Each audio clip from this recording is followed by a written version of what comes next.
Hello student, subject General Science, Standard 7. In our previous video lecture, we started our chapter number 9, that is heat. In that, we saw the various modes of transmission of a heat such as conduction, convection and radiation in such a way that the heat is get transmitted from one end to the another end. After radiation, now we are going to see what are the wonders of a science, the watch of a science. So, in a wonder of a science, the radiation of a heat takes place from maybe many objects from the nature like trees, mountains, and roads also. But what is infrared camera? Some radiation that makes the surrounding visible at night also, and in such a way that this infrared camera can be useful for the movements of an enemy during at the night.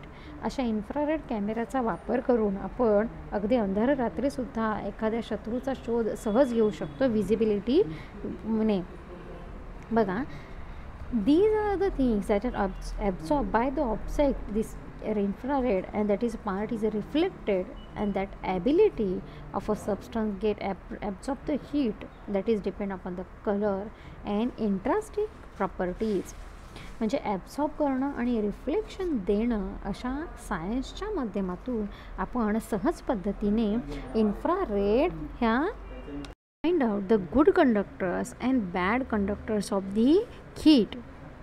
Place a steel spoon, a copper strip or a rod, a divider from your compass box and a pencil and a plastic ruler in a glass beaker.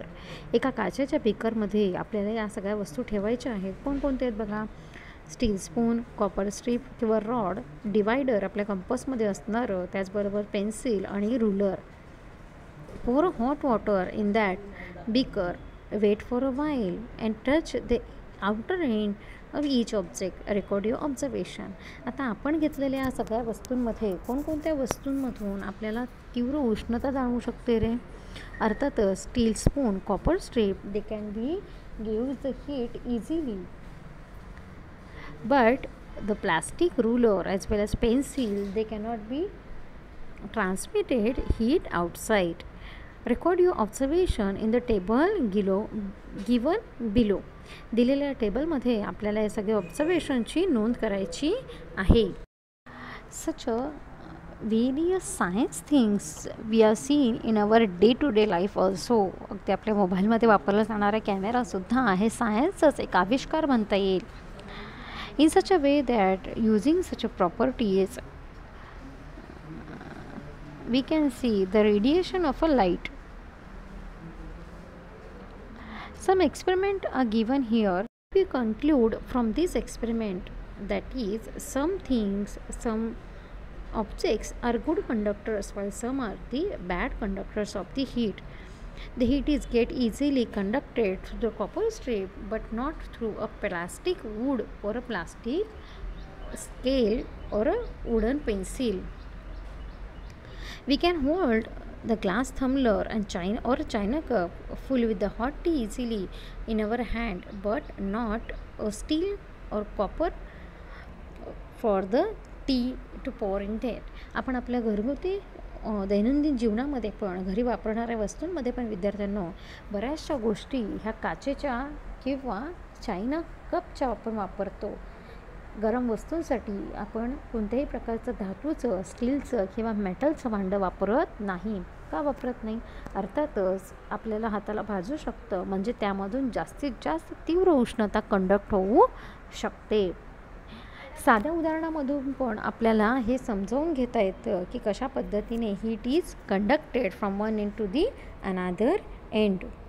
Through such a various experiment, we know that there is a contraction and of a gases of a liquid also. Why the mercury or the alcohol used in the thermometer?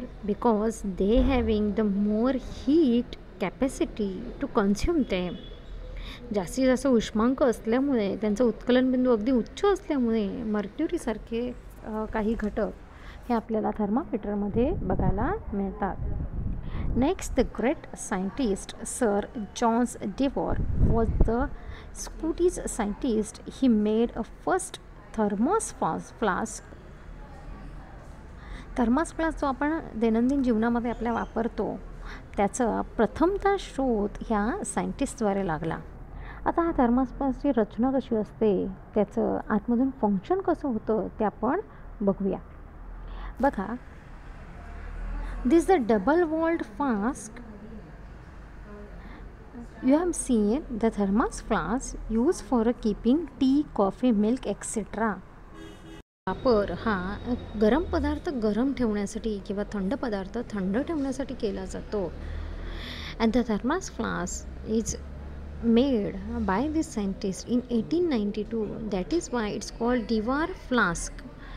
Even today, a Dewar flask is used to keeping the substances hot or the cold also. आणि आत्ताच्या परिस्थितीमध्ये आपण या प्रकारचे thermos flask आपण दैनंदिन जीवनामध्ये वापरत आहोत. You might have seen the thermos flask used for keeping tea, coffee, milk, etc. hot or a sharbat cold for a long time. That is more important thing. आपण इतर वस्तूंचा हे पदार्थ वापरण्यासाठी ठेवण्यासाठी वापर करतच असतो, परंतु थर्मास फ्लास्कमध्ये हे पदार्थ त्याच तापमानावरती बऱ्याच कालावधीत ठेवण्याचं काम करतात. This is a double-walled flask. It consists of two glasses tubes, one inside other, and the gap between having them sealed. The surface with the bottle tube are made by the shiny by a silver coating, and the air between the two tubes is removed to be created a vacuum. There is a protective jar or a metal or a plastic outside the tubes. For the protection of a flask, pieces of a sponge rubber are fixed in between these jars. Such a kind of a thermos flask, pieces of a sponge or rubber are fixed in between these jar and the flask also. बघा, आता याचं आपण function किंवा याचं structure कसं असतं ते in detail बघूया. Function of a thermos flask. असं थर्मास फ्लास्क आपण बघतो की नाही. आता त्याचं वर्टिकल सेक्शन बघतोय आपण बाहेरून साधी बॉटल दिसते की नाही. बघा, rubber support is there in between the two glasses. It keeps the things hot and cold as it is. There is a air gap between the sides of the thermos flask. Thermos फ्लास्कच्या कडेला असणारे बघा अशा पद्धतीने hot substance अगदी गरम राहू शकता. The heat is going out gets reflected due to the shining surface of the inner tube. Hence, heat is not radiated. Neither the conduction or the convection of the heat occurs because of the vacuum. As a result, the heat बघा अशा पद्धतीने thermos फ्लास्कची रचना असते की ज्याच्यामुळे गरम पदार्थ गरम राहण्यास मदत होते. म्हणजे बाहेरच्या तापमानाचा त्या बॉटलमध्ये असणाऱ्या घटकांवरती कोणताही परिणाम होत नाही. Still a little heat is lost around the lid by the small amount the conduction through the glass. Therefore, the hot substance does not maintain the hot after 2 or 3 hours. 2-3 तासांकरता का असेना 2-3 तासांकरता का असेना अशा पद्धतीने थर्मास फ्लास्कच्या नॉबवरती जे झाकण आपण घट्ट लावतो त्याच्यामधून हवा बाहेर जात नाही. थर्मास फ्लास्कची एकूणच रचना आणि व्यवस्थितपणे त्याचं कार्य समजून घ्या. या व्हिडिओसोबतच एक PDF पाठवली जाईल, त्याचे मुद्द्यांचं लेखन करायचं आहे.